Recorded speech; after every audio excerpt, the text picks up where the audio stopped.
Hola chicos, ¿cómo están? Espero que bien. Bueno, acá les voy a dejar este videíto que es una especie de repaso de las obras que nosotros estuvimos trabajando. ¿Sí? La primera obra que vamos a recordar es la de César Aira, La abeja. ¿Sí?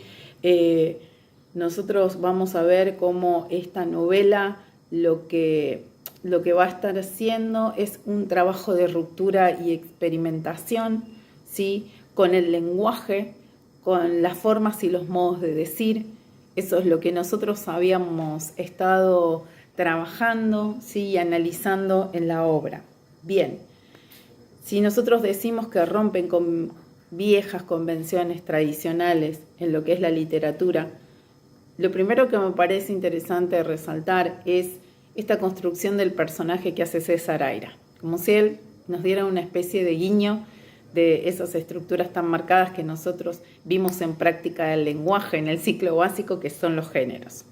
Bien, en la novela, ¿por qué digo que por qué digo que la autora hace una especie de guiño con esto? Porque todo el tiempo el personaje está juzgando las situaciones por raras, extrañas, si son reales o no, qué cosa le parece más real, qué cosa le parece absurda, qué es surrealista. Entonces, bueno, un poco lo usa de manera literaria el lenguaje, pone en boca del personaje el nombre de los géneros en sí mismo, pero también es un poco gracioso ver cómo en una de las escenas del primer capítulo el personaje piensa en su mente, ¿sí? Empieza a pensar en construir un determinado ambiente, ¿sí? De acuerdo a la escena en la que estaba. Él dice, bueno, que en ese momento imagina, no sé, una lluvia atroz, imagina tormentas, vientos, frío, ¿sí? El clima es terrible,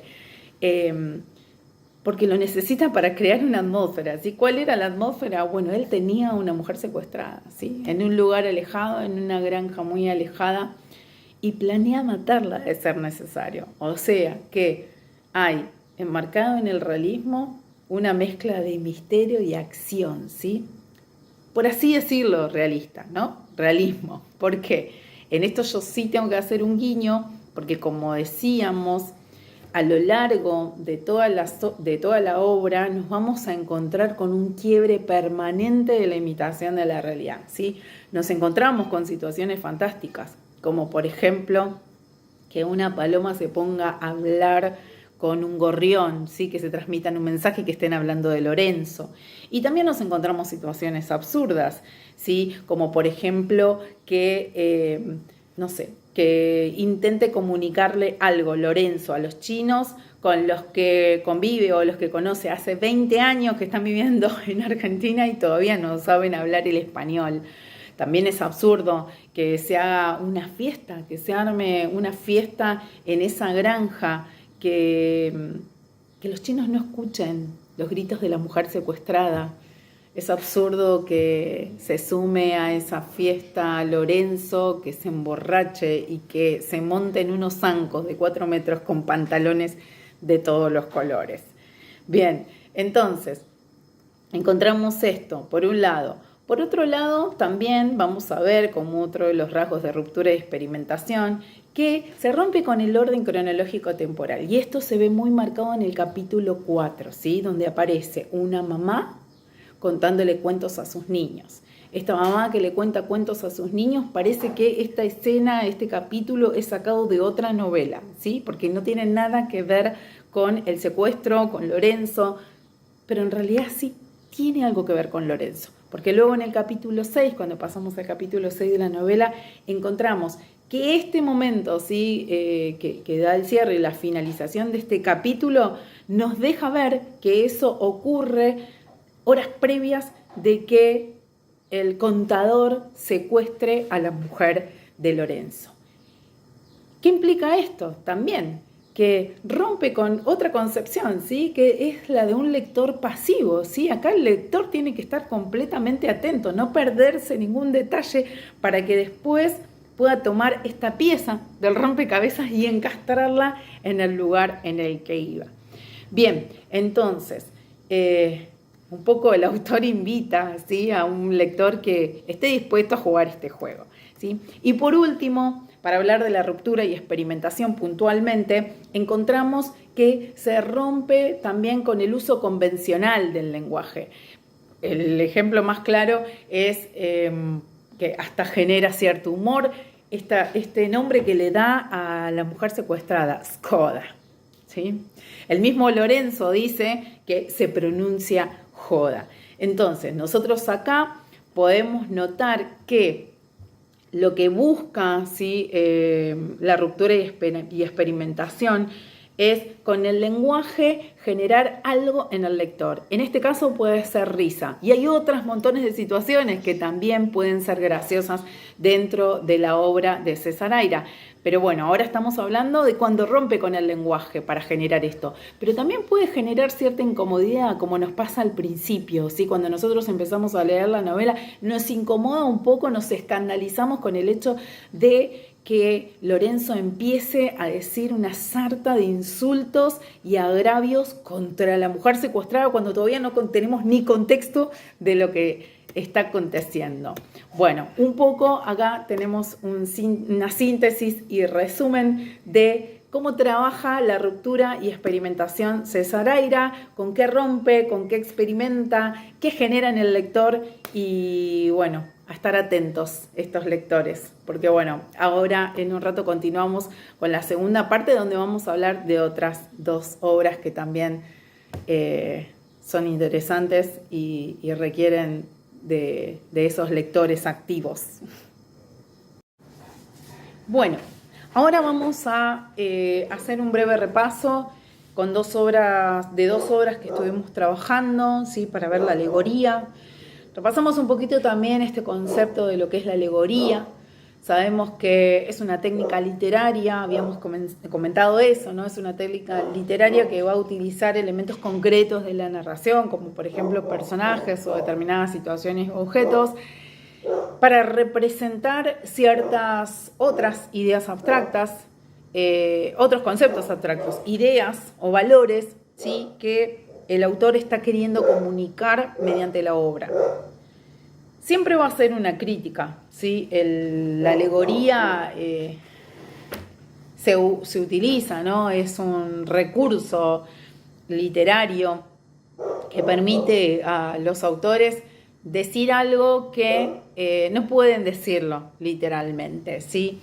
Y acá nos vamos a preguntar qué pasa con Rinoceronte, qué va a representar la obra de Rinoceronte. La primera obra que vamos a analizar es esta, de Ionesco. Y bueno, nos preguntamos por qué realmente todos los hombres se convierten en rinoceronte. ¿Qué quiere mostrar la obra con esto? ¿Qué es lo que nos quiere representar? ¿Y por qué Berenguer es el único que decide no seguir a la manada? Bueno, en primer lugar, lo que vemos es que nos encontramos acá con una obra que está plagada de situaciones absurdas, ¿sí?, y disparatadas. Cuando ingresamos a la obra encontramos dos personajes que están hablando, son dos amigos, están dialogando, se encuentran en un contexto totalmente realista y irrumpe en medio de esa realidad un hecho absurdo, extraño, o sea que nada tiene que ver con nada, que es la aparición de este rinoceronte. Ahí nosotros vemos cómo en la realidad irrumpe algo, ¿sí?, que nos va a descolocar, ¿sí?, a los lectores que estamos leyendo y también descoloca a los personajes que estaban en un bar de una pequeña ciudad francesa. Bien, podemos ver también las características de los personajes. Son amigos, pero los dos son completamente antagonistas. Por un lado tenemos a Berenguer, que es un personaje totalmente desalineado, es un personaje que le gusta la noche, que le gusta el alcohol, es un personaje que tiene un cierto conflicto con cuestiones que tienen que ver cumplir con las obligaciones, los horarios de trabajo, y de hecho eso le pesa y le carga un montón.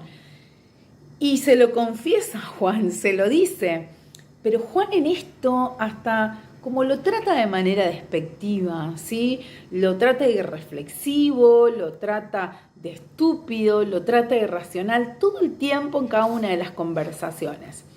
Pero ¿qué sucede acá? Nosotros vemos en un momento que aparece otro de los recursos del absurdo, que es la exageración y la hipérbole. No podemos entender cómo, siendo Juan amigo de Berenguer, reacciona de una manera tan violenta, tan irrumpe, ¿no? De una forma, Berenguer le habla bien o tranquilo, digamos, y las reacciones de Juan son súper violentas en cuanto le contesta, ¿no?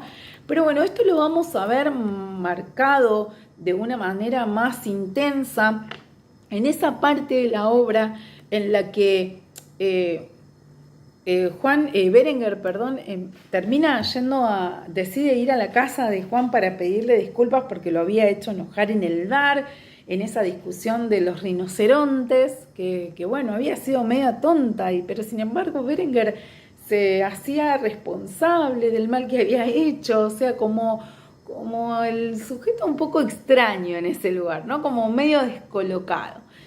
Y ahí es que, bueno, se lo encuentra a Juan y Juan ya, digamos, las reacciones así, la hipérbole, la exageración, aparece cada vez más marcada. ¿Por qué? Porque en realidad ya estaba mutando para convertirse en un rinoceronte, Berenguer. Entonces, Juan, perdón. Entonces, acá nosotros también vemos un poco porque le pasa a otro de los personajes, al jefe de Berenguer, y así poco a poco diferentes personajes que van mostrando como cierta actitud de violencia y que son ellos los primeros en convertirse en rinocerontes. Entonces, acá encontramos cómo de alguna forma la violencia contenida en esos habitantes y que se desborda, que no puede más, es la que termina llevándolos a convertirse en animales, ¿no? En rinocerontes. Y acá la representación de la bestialidad y el rinoceronte sobre todo, ¿no? Un animal que representa fuerza, dureza, cierta rigidez. Entonces podemos pensar, ¿sí? También en una cierta alegoría, pensando en las características que tiene esto, ¿no? Ya por último, al final de la obra vamos a observar que estos personajes que terminan conservando su humanidad acaban por irse tras la manada de rinocerontes y se autoconvencen y no hay una lógica, no hay un pensamiento, no razonan, sino que lo único que hacen es ir tras las masas. No tiene sentido la decisión que toman, ¿sí? No tiene una explicación lógica y racional, sino que deciden ir para no quedarse ellos, porque ya el resto son mayoría, nada más que eso. Esto pasa con Daisy y con uno de los compañeros de Berenguer, que son los últimos, que quedan sin convertirse, pero sin embargo Berenguer es el único que ya en principio era diferente y que ya en principio se sentía incómodo ante todas estas cuestiones impuestas por la sociedad, como por ejemplo los horarios y el trabajo. El único que decide no seguir a las masas, no seguir a esa fuerza, ¿sí? Que está representando la fuerza mayoritaria de un determinado país, de una determinada época, ¿sí? Bueno, ahora vamos a continuar entonces, como dijimos, con la novela de Lewis Carroll, Alicia en el País de las Maravillas. Encontramos que el personaje principal es una niña, ¿sí? Que está leyendo un libro y que le resulta completamente aburrido porque este libro no tiene diálogos y no tiene dibujos. De repente la aparición de un conejo se presenta de manera abrupta, rompiendo las leyes de la lógica del relato. Es a partir de ese momento que un sinfín de situaciones disparatadas comienzan. Para citar alguna de ellas, podemos recordar el momento en el que el sombrerero y la liebre de marzo toman té. Ese momento de la merienda, ¿sí? Son las 6 de la tarde y es una hora que nunca acaba, ¿sí? De hecho, mantienen conversaciones entre ellos y se dan una serie de adivinanzas que tampoco tienen sentido porque no tienen respuesta. Bien, entonces acá podemos ver cómo el autor comienza a construir la alegoría desde una crítica, ¿sí? Hacia un determinado sector, ¿sí? Hacia una época determinada y hacia un contexto determinado. Sabemos que este tipo de tradición de tomar el té, que nunca se corta y que nunca se rompe, es de los ingleses, ¿sí? Entonces, como lo habíamos hablado en las clases, sabemos que el autor está haciendo una crítica a la sociedad victoriana, ¿sí? de aquella época, de la época del autor. Bueno, entre otros rasgos alegóricos, ¿sí? que podemos mencionar, es cuando ingresa Alicia, ¿sí? por un agujero, a un mundo surrealista, ¿sí? donde la razón y las reglas del mundo cotidiano no van a aplicar, ¿sí? Ahí es el comienzo, ahí ingresa en ese mundo, pero no hay leyes. Y de hecho podemos notar que hay una tensión constante entre el mundo real y el mundo disparatado. ¿Por qué? Porque Alicia, mientras cae en ese agujero, ella intenta reflexionar todo el tiempo valiéndose de palabras teóricas que ella aprendió en la escuela, ¿sí? que ni ella misma comprende del todo. Además, esto nos permite hacer una doble lectura, ¿sí? sobre lo que se le enseñaba a los niños, ¿sí? o los libros que ellos leían en aquella época, donde quizás podemos decir cuáles son los conocimientos que realmente les sirven a ellos para resolver situaciones cotidianas, sugiriendo el autor, ¿no? que no les estaban resultando muy útiles. Bueno, las críticas a la institución escolar están bastante marcadas. Vemos todo el tiempo que Alicia se encuentra con diferentes personajes con los que dialoga sobre el sinsentido de las palabras, con la tortuga sobre las materias que se dan en la escuela. Habla de las construcciones de sentido, por ejemplo, cuando se encuentra con el sombrerero y la liebre, en un momento ellos le cuestionan los pensamientos, lo que ella dice, lo que ella piensa, y ellos juegan con el orden, ¿sí? de la sintaxis entre las palabras, haciendo notar que el cambio del orden sintáctico hace que las frases no quieran decir lo mismo, ¿no? Después también con la tortuga vemos el juego de palabra cuando dice que una de las materias que se enseñan es gratín y griego, ¿no? Bueno, ahí aparece otra vez más el juego de las palabras, ¿sí? Bueno, podemos notar entonces que, en conclusión, Alicia en el País de las Maravillas no solamente es una obra de entretenimiento, sino que también va a estar ofreciendo una crítica social, ¿sí? a través del humor, del absurdo y de lo disparatado. Carroll va a utilizar estas herramientas, ¿sí? estos recursos, para cuestionar algunas normas establecidas y invitarnos a nosotros a reflexionar, ¿sí? De manera crítica el mundo, como lo hacen todas las cosmovisiones, o como por lo menos nos invita a hacer estas cosmovisiones que estuvimos trabajando este año, ¿sí? Así que bueno, con esto termino, espero que les sirva y les mando un abrazo.